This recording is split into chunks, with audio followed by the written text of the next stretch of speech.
Hello some viewers, how are you all? Welcome back to another video. Guys, in our previous video you would have seen how to extract JSON and how to validate the JSON object. In this video we are going to see, instead of giving the entire URL here, how we can add query parameters, how we can store the URL in particular variable and get the response. Without any further ado, let us start the video. So let us now move to requests.get. If you see in a previous video, I would have seen for single user. So I want something like this, like which has query parameters to show you how to extract these parameters and how we can get the response. See, if you directly give this also, it will give you the response. Let's see if I copy the entire thing. So all the time you have to understand that requests.in will be common, right?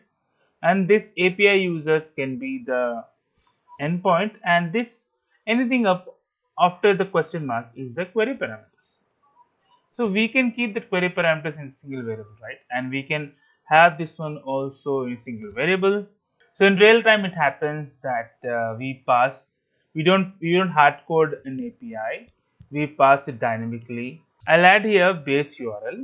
So before that, let me execute this. Okay, let me comment all this. So I want to print the JSON response. Let's see JSON res. Okay. So now let me execute this. I should get the proper value. See, page 2, page per 6, total 12, etc. Let's see, that is the response we are getting. So page 2, page per 6, total 12, etc. We got the same. Okay.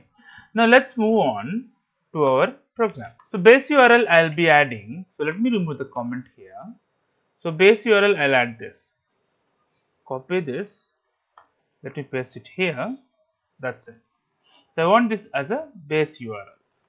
Now, once I run the base URL, after the question mark is a parameters, a query parameters. We can give 3, we can give 4, etc. So I'll be using params, params, params equal to, I have to give in flower brackets. So I'll write here what is my page, what is my query. So page is 2 here. Okay, so I am giving like this. So instead of giving the response.get of request URL, let me add here base URL and I'll concatenate with the endpoint. So endpoint should be this one, right? API/users, and I'll write it as params equal to params. So params equal to params I'm giving. That's it. So instead of plus here, we have to give comma. That's it. So it will understand the param. So one more thing we'll learn here. Let me comment this also. So I want to print the JSON response properly now. Let me give print. Let me write JSON. Let me see the methods here. Do you have a method called dumps? Okay. So here I need a response.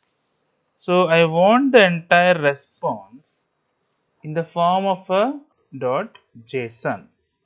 So I can actually give the JSON format.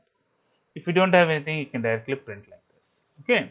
So now let me execute this. Let me delete this for now. So let me execute this. Okay, run fetch data. Okay, we got the same thing. Hope you have liked the video, guys. If you like the video, please click on like. If you're a new viewer, please click on subscribe. Till then, guys, take care. Have a great day. Bye bye.